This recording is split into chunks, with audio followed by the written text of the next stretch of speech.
is the story of man. For the thoughts, the aspirations, the affections of long generations of humanity are woven into the fabric of human speech. That's the way it begins. The story of language all over the world. Sounds of human speech, like the very air we breathe, or something most of us take just for granted. Where did you hide the paper? Now, David, you run right upstairs and wash. And don't forget to brush your teeth. You'd hardly think of our everyday speech as being a specimen for scientists to take apart piece by piece, to study, to analyze. But this is a science, the science of linguistics. There are perhaps many ways to tell this story. We've chosen to tell it through the imagination of the young lady who lives in this house. Now, as you will see, she's head over heels in linguistic problems of her own. And she might call it...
preposition to end a sentence with. Why shouldn't participles dangle? Why does it have to be so many different words? Words, words, words!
How'd you do? I'm the Mad Hatter. Why, of course. My name is Judy. And you're in trouble. Word trouble. But we are going to help you. Judy, this is Jabberwock. How do you do? 'Tis brillig. How, Mimsy? How do you do? Why does he talk that way? Because he's the Jabberwock and talks Jabberwocky. What are you two doing out of the Alice in Wonderland book? We're going to free all the people enslaved by words.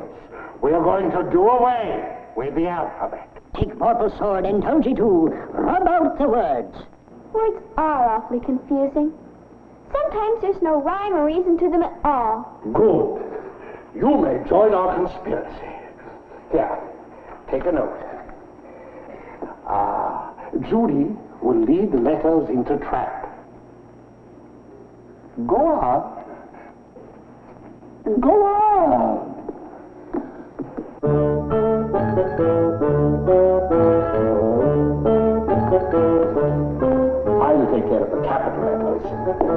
You may take care of the little ones. Hello, Judy.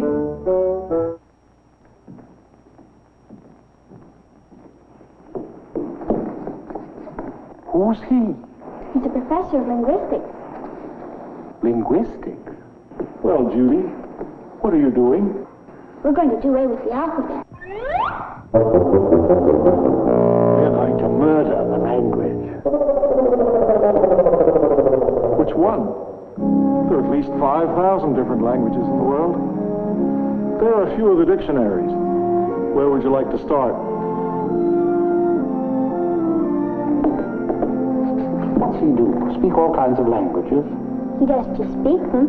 He's a scientist of language. A science of language? Oh, yes.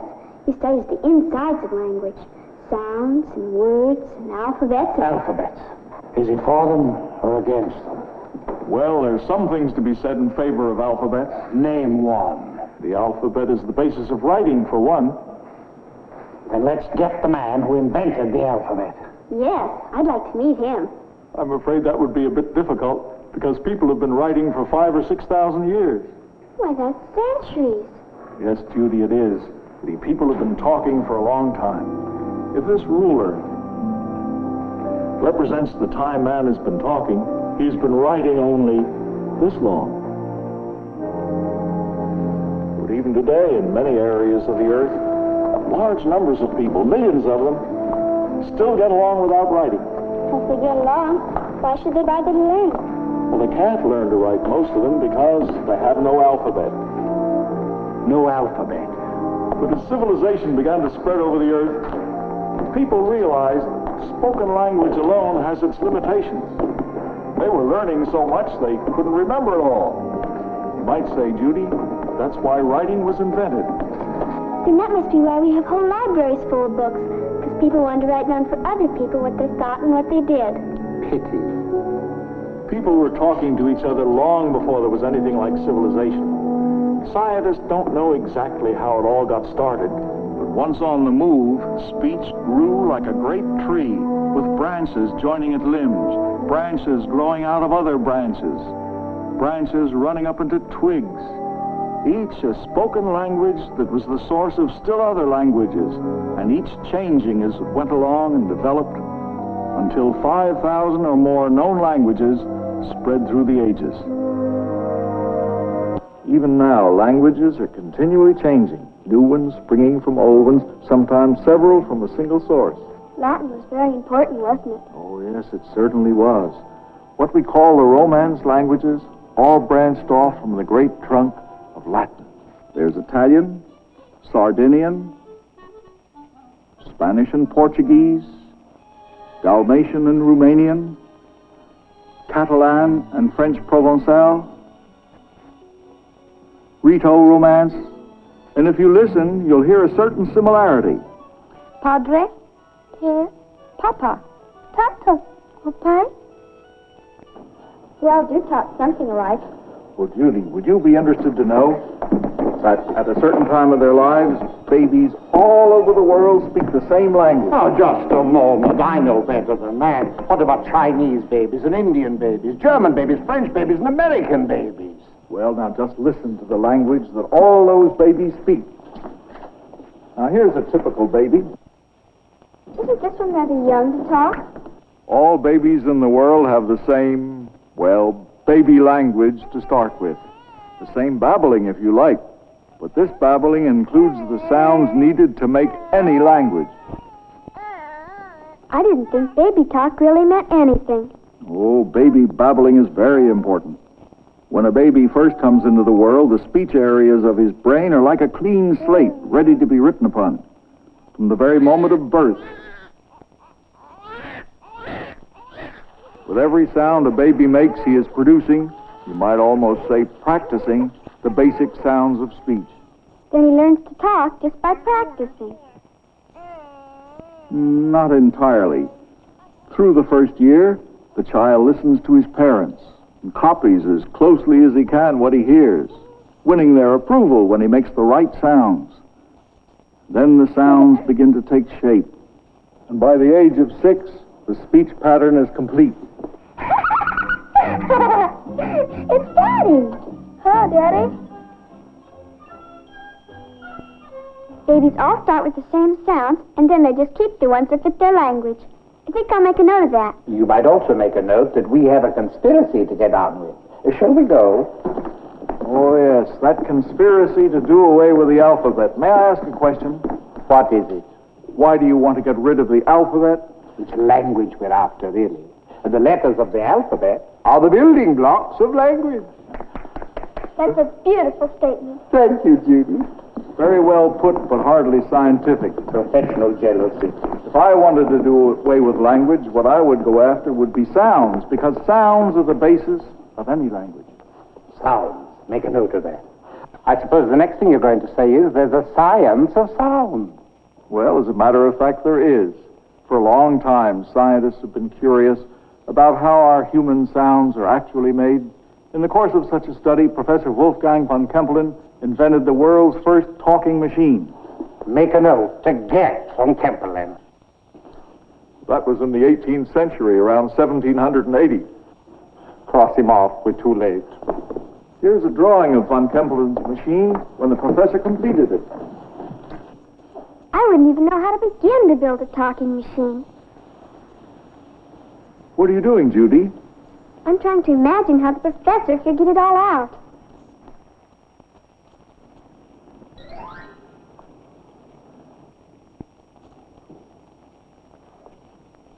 Before a talking machine could be built, the professor had to do a scientific study of just how the human speech mechanism works. Lungs, vocal cords, mouth, palate, nasal cavities. For speech you need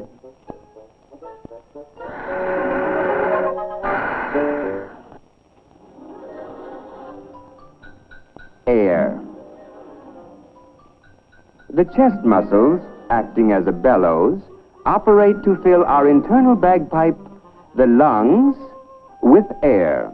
Next you need noise.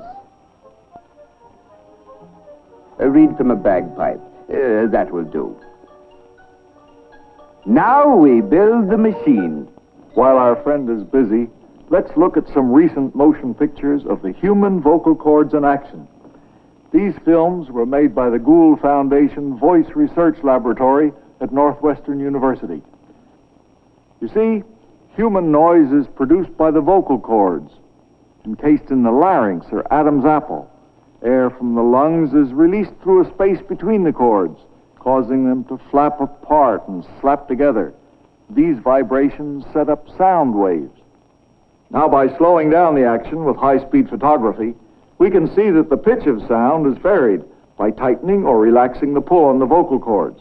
Tightening them raises the pitch.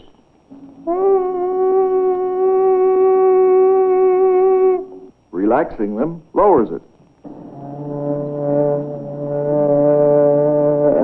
Effective as they are, the vocal cords are only the source of noise. It's the rest of the speech mechanism that shapes the sound into meaningful words. Now, what the professor had to understand to make his machine work was precisely how the tongue, teeth, lips, and so forth operate.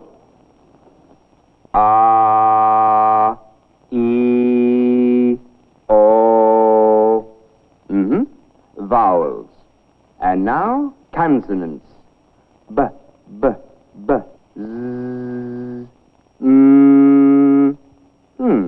The breath explodes, it buzzes, it hums.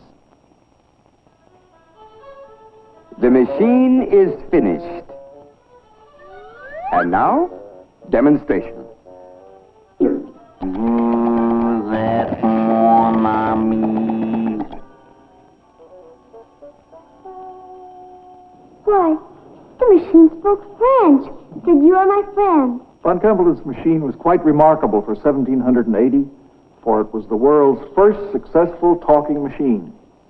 Scientists today have the benefit of techniques undreamed of in von Kempelen's time. In these X-ray films of the human speech mechanism in action, you can see the tongue and lips assuming various positions to form cavities that modify the sound by resonance. Who will give a needle, a mouse, a cat, and a bird to my father? The sound of the different vowels depends on the height to which the tongue is raised in the mouth. High, mid, or low. It also depends on the position of the tongue in the front or back of the mouth. Consonants are shaped by tongue, lips, teeth. Who will give a needle, a mouse, a cat, and a bird to my father? This has been very educational, Jabber. We don't have to bother with the alphabet. All we've got to do is get rid of those vowels and consonants, and our job is done. I hate to disappoint you fellows, but what really come out of the human speech mechanism are phonemes. P-H-O-N-E-M-E-S, phonemes. The basic sounds of speech. Don't even make a note of that, Judy. He's just trying to throw us off the track. Come on, Jabber. We've got plans to make. It is confusing. I guess I better ask you. What is a phoneme? Phoneme is a sound. Like A, B, C? No, they're letters of the alphabet. They're units of writing. No alphabet for any language truly represents the sounds of that language. Let me borrow your pad. Sit down and I'll show you. Now, let's take this word. Either. Now, this word has 5 phonemes. If I say it slowly, you can hear the 5 parts. But some people say either. Can you say either, either, or either? Either, or either. As your friend the Hatter's already said, the alphabet can be very confusing. Different pronunciations are sometimes spelled in the same way. That's why scientists had to develop more accurate symbols. Now, in phonemes, either is written this way. E,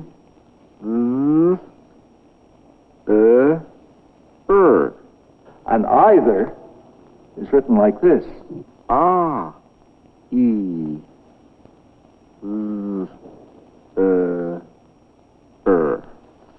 The difference is the first little phoneme. That's right. Now, scientists such as Ferdinand de Saussure in France discovered that out of the thousands of speech sounds a human being can make, each language has picked its own set of phonemes. English, for instance, has 45. Then those little phoneme sounds must really be the building blocks of language. I better make a note of that for the Hatter. But for myself, I better just stick to the alphabet.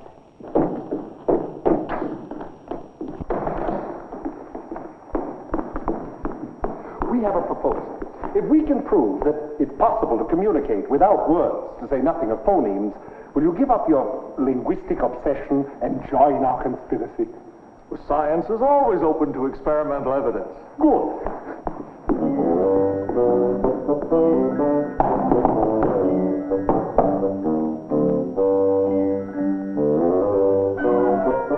One, two, buckle my shoe. 3, 4, shut the door.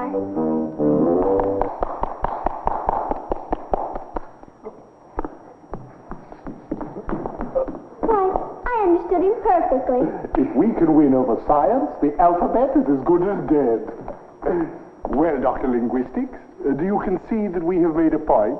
Yes, indeed. As a matter of fact, I think we can substantiate your point further. I think you'll find this very interesting, Judy.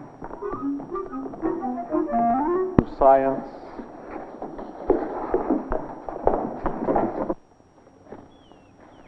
This is one of the Canary Islands, La Gomera, off the west coast of North Africa, a land of rugged terrain.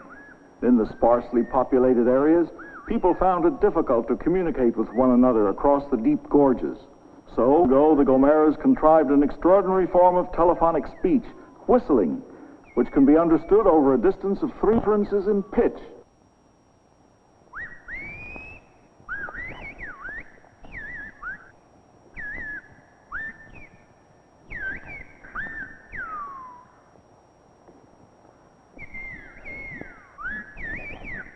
This whistling language is of great interest to linguistic scientists because it makes use of only one feature of normal speech, pitch. It does with all the variations of tone quality that Professor von Kempelen was so concerned about. Now, whereas this canary, another ingenious form of language, was invented in the North American plains. Indian Sign Language. When tribes met on the trail, hunted buffalo together, or met in council, wasn't time enough to learn one another's spoken language, so they used sign Washita. The white soldiers told the Indians, camped beside the river, called the Lodgepole River, before the snow, there'd be no more fighting, and that made all the Indians very happy. Excuse me for interrupting. I was just wondering how the Indians managed to talk with their hands in the dark. Well, they couldn't, Judy.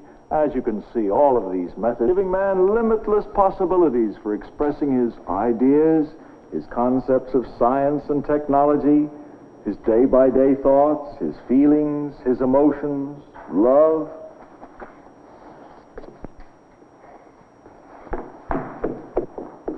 Don't be taken in by those scientific sophistries. Do animals have alphabets? Do they have words? And animals can, without any words at all, quote, communicate from the moment of birth. And they've got no without any words at all, haven't they? Oh, yes, indeed. That's... would you fellows please oblige?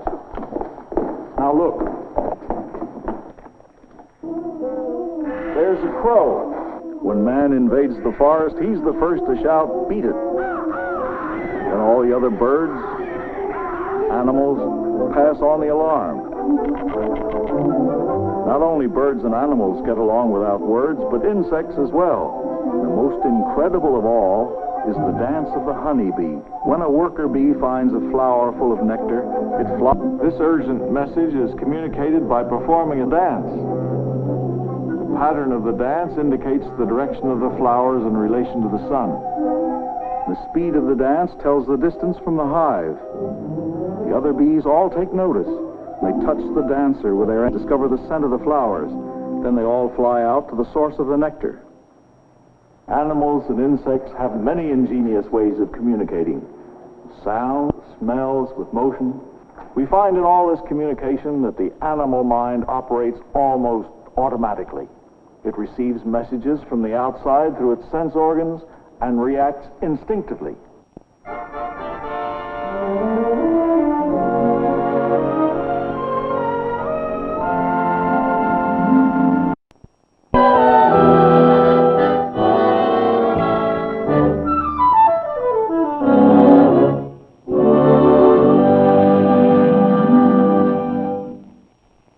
Hello. Hello. Why, Jabber, that's very good. You're improving. Hello. Oh, it was the parrot. Beware the Jubub, talking bird. But parrots just imitate what people say. Yes, that's because they are not able to associate a given sound or word with a specific meaning. It's curious, though, that they sound like people. Some animals, such as apes, do have a larynx and the rest of our vocal apparatus. The speech mechanism of the chimpanzee is the closest to that of a human being. Will you please? Research psychologist Dr. Keith Hayes and his wife raised a chimp named Vicky. After constant training, Vicky had learned to speak only 3 human words by the time she was 3 years old. Like human babies, she babbled at first. Later, she was rewarded when she made the right sounds. Mrs. Hayes would shape Vicky's lips to help her pronounce the word mama. At the age of 2 1/2, she could say papa and cup. Now she has learned to use all 3 of her words appropriately in solicitation. Now, who am I? Papa? Papa? Can you say what? She was rewarded when she made the right sounds. Mrs. Hayes would shape Vicky's lips to help her pronounce the word mama. At the age of 2 1/2, she could say papa and cup. Now she has learned to use all 3 of her words appropriately in solicitation. Now, who am I? Papa? Papa? Can Can you say what this is? By the age of 6, Vicky's spoken vocabulary consisted of 7 words, whereas human children are using hundreds of words by the time they're only 2 years old. Chimpanzees, orangutans, and other mammals may have larynxes and the rest of the speech mechanism, but it takes more than that. It takes brain power. Well, for the present, we must conclude that man is the only one of Earth's creatures with true language. Because the animals can't manage to combine their cries, calls, their signals, to form the infinite variety of meaning that we achieve when we arrange words and sounds into sentences. So, Judy, shouldn't surprise you that some people have argued that what distinguishes man from beast is grammar. I knew it. I suspected it from the moment he started building up this so-called science of linguistics, and all these pretentious words are just a cover-up for grammar. So, Judy, the sooner we get on with our conspiracy, the sooner we get rid of grammar. It would be a lovely world without subjects and predicates and split infinitives and the conjugation of verbs. But, Judy, grammar isn't just a bunch of rules. I know. It's the building blocks of language. No, it's more like the architect's plan for the building. Well, if you'll pardon me, Professor, I've got some plans for that plan. Then grammar is the plan of how we talk. It sounds important, but rather hard to understand. Judy, it's simply this. The way words are arranged into sentences is as important to meaning as the separate words themselves. Judy, did you know that your brain was unconsciously using grammar long before you started to school? You mean my head's been full of subjects and predicates? And I didn't even know it. Yes, of course. Did you ever try to make your mind completely blank? You can. Your mind goes on talking to itself and in language. That's what we call thinking. For language puts not only words into our mouths, but into our heads, too. Well, that's another trouble with words. Maybe the Hatter is right. Oh, but Judy, before you go, let me say that words themselves aren't to blame. They were developed through the ages to express the vital experiences of people everywhere. In a sense, people live in different worlds reflected in their languages. If we could understand these many languages, we might hear the people say, "We Eskimo must live with snow. It shapes our lives. We have a dozen special words to tell about snow. It's far too important to be dismissed with one word." To us, living in the Trobriand Islands, our very existence depends on raising our crops. We have more than 100 names for yams. Arabic gives us more than 6,000 different words for camel, its parts, and equipment. When language expresses our various ways of life, it is indeed our servant. Some scholars have wondered if language is not at times our master. People use words. Do words use people? In most of the Oriental world, our various social classes speak one to the other in traditional ways. Does our language then determine our behavior, dictating for each person the way in which he acts towards his equals, his inferiors, his superiors? Our Hopi language has no grammatical way to express past, present, or future. So far as our language is concerned, one might conclude that the world is without time altogether. Scientists, too, are pondering such questions. Does our language shape our whole philosophy of life? Is it true that some ideas that are clear in one language may be very difficult to say, may be even difficult to think in another language? Even so-called primitive peoples have developed languages that admirably express their cultures, their ways of life. But scientists have discovered that there are no primitive languages on the face of the earth. These languages, used with ease by the crudest savages, are just as complex as other tongues. In fact, it sometimes requires the lifetime study of our greatest scholars to figure them out. Anthropologists like Franz Boas, who pioneered in American Indian languages, sought to discover in each language its own system. Following Boas, Leonard Bloomfield began collecting materials on American Indian languages. By this and other work, he set the stage for modern descriptive linguistics. Others, such as Edward Sapir an expert on many Indian tongues, studied languages as related to cultures and total ways of life. Of all the languages now being spoken, only a few have been studied scientifically. And today, linguistic scientists all over the world are concentrating upon small speech communities that are rapidly dying out to prevent their languages from being forever lost to the study of man. As we understand each new language, we learn more about the way human beings communicate with one another. Oh, look! There's an envelope. Maybe there's a letter inside. It's an invitation. Mad Hatter says we're invited to a mad tea party. He's going to prove that language is madness. And the guest of honor is to be Dr. Linguistics. Fish, whiffle, gyre and gimble. Be right over. My goodness.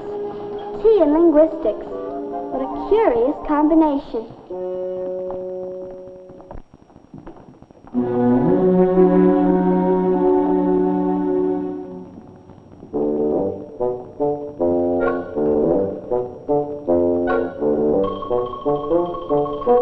The mad tea party is about to commence. Who's coming? Well, I've invited a cowboy from the Southwest, a theatrical publicity man, and some other guests. How do you do, Shorty? Scan me, ma'am. Judy, this is Shorty Rogers, famous jazz trumpeter and composer. Hey there, Judy. How do you do? Crazy. Shorty, you're going to meet a very distinguished professor of linguistics. Is this cap cool, square, or way out? Well, I'm not sure that I follow you, but this should prove a very amusing encounter. They won't understand each other at all. Shorty, it is my great pleasure to introduce to you the very distinguished Dr. Linguistics. Doctor, this is Shorty Rogers. I'm very happy to make your acquaintance, Doctor. Skin me, man. Man, you're really with it. What's the bit here? Well, the hat here's been trying to bug me on this ABC jazz. Crazy made the scene, man, crazy. Hey, you're a real live aspirin. Well, I have to split now. So long. Keep cool. They seem to understand each other, but I couldn't. Mimsy, too. Me either. Well, wait till he meets my next guest. Oh, Dr. L., I'd like you to meet a theatrical publicity man. How do you do? Hi. Looks as if you already have a story. Yep, here's my lead. Tongues wag as wags gag, but hot hat cools as Doc clicks on rhetoric tricks. Well, that just about ball points the hat's chat. Like a fat bat. Well, I gotta run now, Doc. This bash is a bop.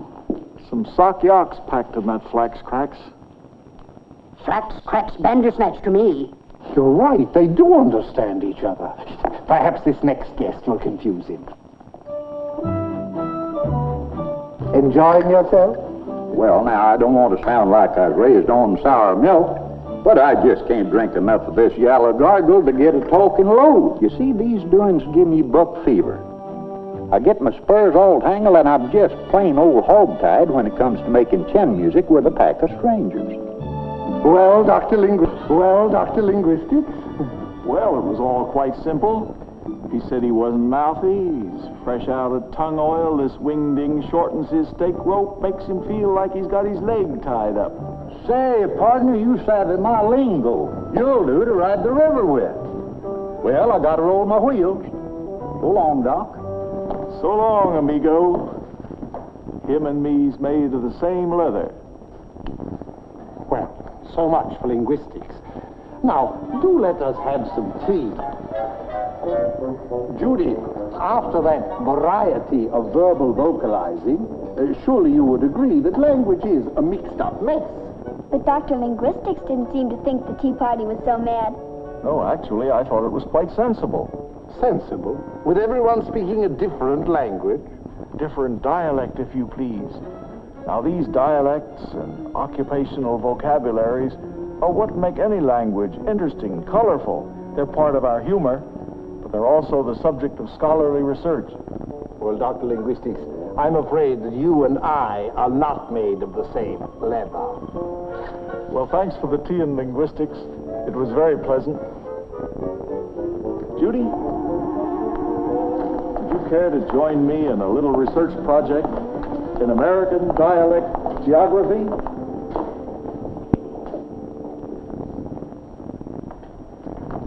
The way a man talks tells us where he comes from. Like in Brooklyn, some people call a bird a blade. Yes, it's not only what people say, it's the way they say it that gives us clues to where they were brought up. Clues? That sounds like a mystery. It is, rather. You could look at it as a kind of detective story. First, we'll need a suspect. And a private eye. Let's make it two.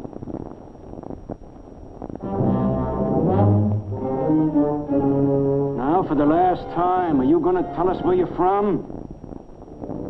Oh, you won't, eh? Well, we have ways of finding out. Read this.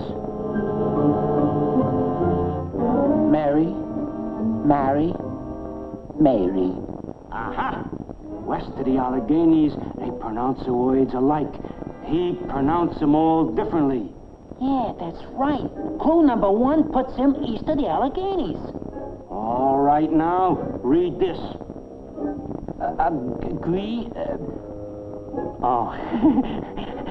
Sorry. Greasy. Hear that? He said greasy, not greasy. That puts him north of Philadelphia. Ha! Read this. Park. He said park, not park. Yeah, I heard it. That eliminates coastal New England. Read. Wash, water. Hear that? Not wash and water, but wash and water. The rest of New England is out. Must be Central Atlantic state somewhere.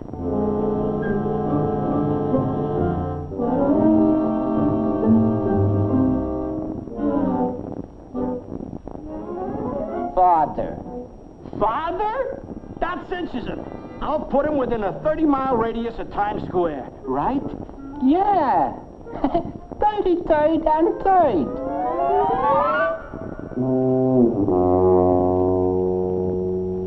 An amusing parlor game, Dr. Linguistic. Something like 20 questions. Well, a dialect geographer using a list of only 30 words can usually place a person within 20 miles of his home locality, so long as he lives in the eastern part of the United States. Dialect geographers began charting their monumental linguistic atlas in the east in 1929 and have been painstakingly working their way to the west. Dr. Hans Kurath of the University of Michigan has conducted a good part of this research. He and his dialect experts are traveling around the country for the past 25 years, asking people what words they use for all sorts of things. And they've recorded dialect differences in words and how they're pronounced.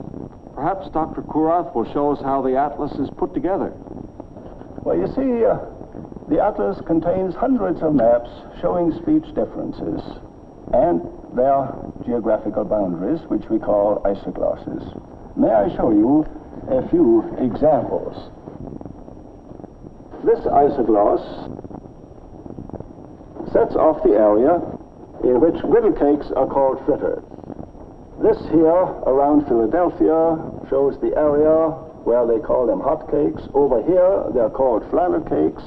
To the south of it, batter cakes. It is on the basis of isoglosses like these that we establish the dialect boundary. Thank you, Dr. Kurath.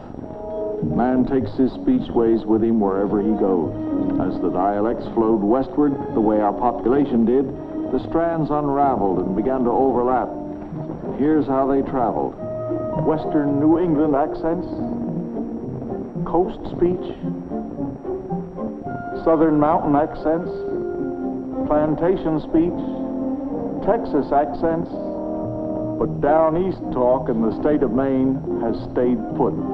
This research has revealed the paths people have taken when they migrated from one part of the country to another, and shown the changes going on in American speech patterns. This research has unearthed hitherto unrecorded dialects, It has also marked off areas where big cities have influenced the speechways of neighboring localities. This atlas is a most impressive achievement in one branch of the science of linguistics. Dr. L., it may be linguistics, it may be impressive, it may even be an achievement in one branch, but don't try to convince me that it's a science. A science is test tubes, telescopes, microscopes, and chromium-plated machines. Well, actually, linguistics has its own share of hardware. Hardware? Yes, that's what scientists call their machines. Before you can build a piece of hardware, you have to know exactly what you want it to do. That calls for research and imagination. Would you please? The kind of imagination that led to Bell's telephone, to Edison's phonograph,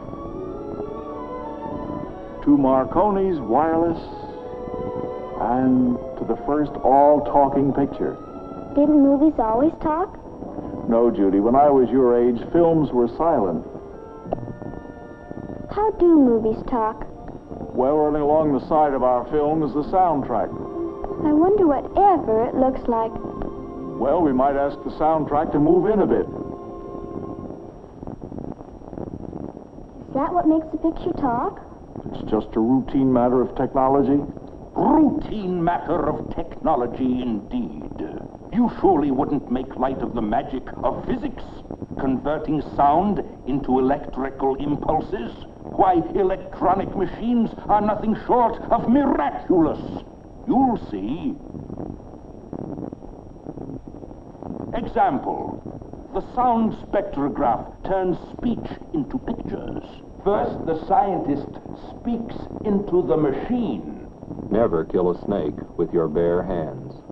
It is impressive, but what is it doing? The machine separates all sounds into two things, pitch and loudness. The phrase, never kill a snake with your bare hands, comes out looking like this. Is it a new kind of alphabet? Looks more like a fuzzy kind of shorthand. These patterns of light show pitch and loudness in each instant of sound. That gave the scientist an idea. Why not just create speech artificially by painting these patterns on clear plastic with a brush? And when they feed this hand-painted speech into the playback machine, here's how it sounds. Never kill a snake with your bare hands. It talks by hand. Yes, the sound spectrograph allows linguistic scientists to make very rapid studies of speech sounds. And among other things, some deaf people have been taught to see speech. For example, they learn to recognize this pattern as 5. They hear with their eyes. Precisely. They see pictures of speech. Oh, we've got machines that talk to man, and even machines that can listen. Audrey, that's a machine that listens to spoken numbers like a telephone operator and obeys orders. 4.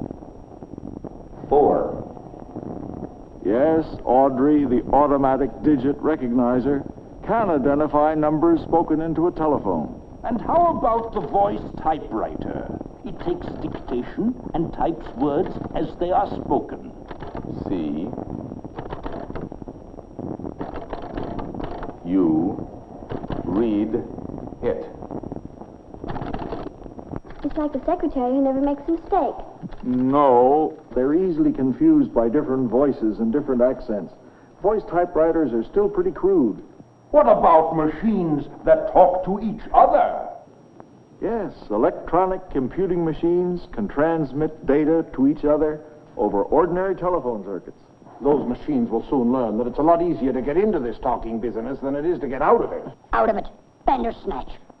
I never dreamed machines could be so smart. I'd have a tea party conversation with a machine. Well, I'm afraid you find the conversation rather dull. You see, Judy, machines have no minds of their own. I thought they had electronic brains. It's the brain of man that tells them what to do. I give up, you and your scientific attitude. Magic is just matter of fact to you. Every miracle has to have its qualifications, reservations, footnotes. Goodbye. I hope the soundtrack didn't go away mad. Soundtrack's an impetuous fellow.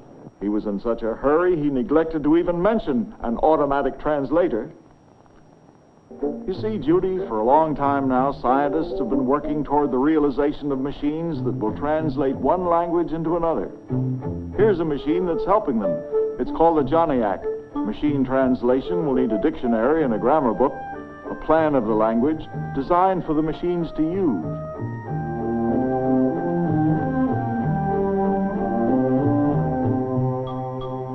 There's still a lot to be done, though.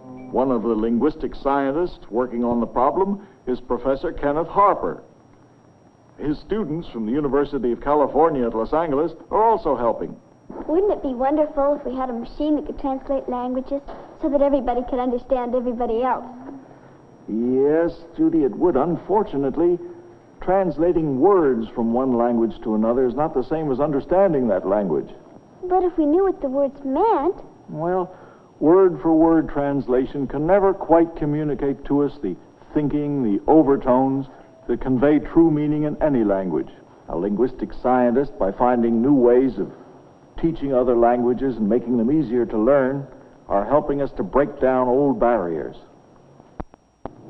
Judy, differences in language have been one of the greatest barriers to a meeting of minds among men. One expression of the desire for greater understanding is the United Nations.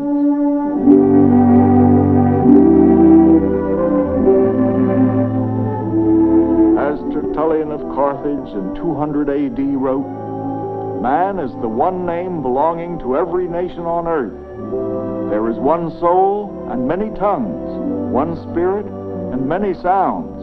Every country has its own speech, but the subjects of speech are common to all. Yes, the subjects of speech. Day-to-day talk, the chatter of small talk, the exchange of pleasantries, news, gossip, conversation among friends, and with strangers who speak different languages but find ways of understanding each other. Language and speech, the basis for communication, tools for learning, for broadening horizons of the mind, for developing new ideas, for exchanging knowledge, exploring new frontiers of science. The gift of speech, a universal quality that links each man to the world of men. Language, the pattern of speech, may one day be the instrument that will bring compatibility and understanding to human beings everywhere.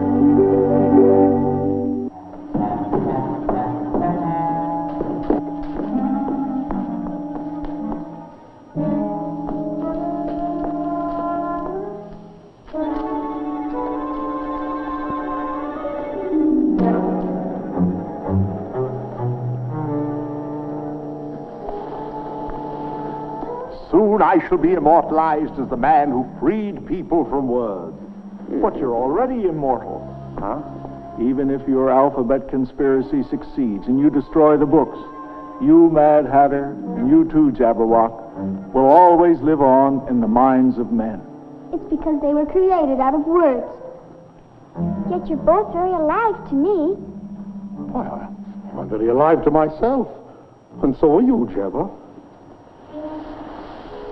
I'm beginning to feel it. Immortality. Come on, Jabber. I believe Alice is expecting us.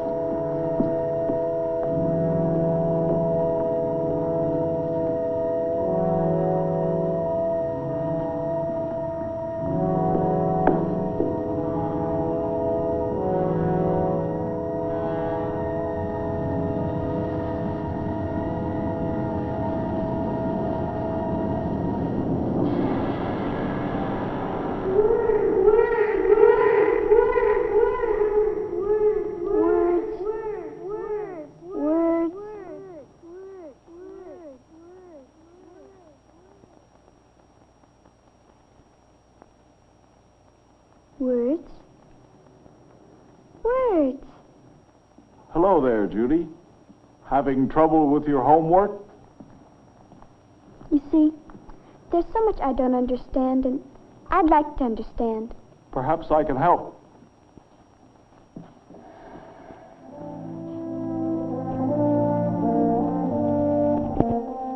Just as men of science explore the atom, the gene, the universe, so also do they study the living breath of human speech, expressing the needs, affections, joys, hopes, tragedy, the very spirit of man's deepest nature.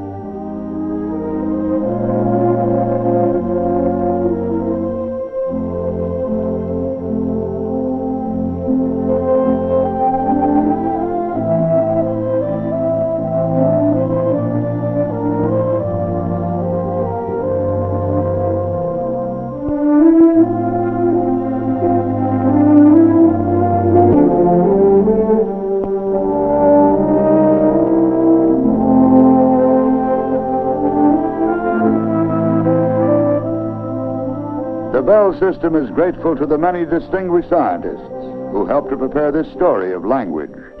Our thanks to the special advisors who supplied and checked the scientific material for this program. Our thanks also to the advisory board, which reviews the scientific aspects of these programs. Its members represent the broad range of learned science, including biology and genetics, medicine, bacteriology and botany, chemistry,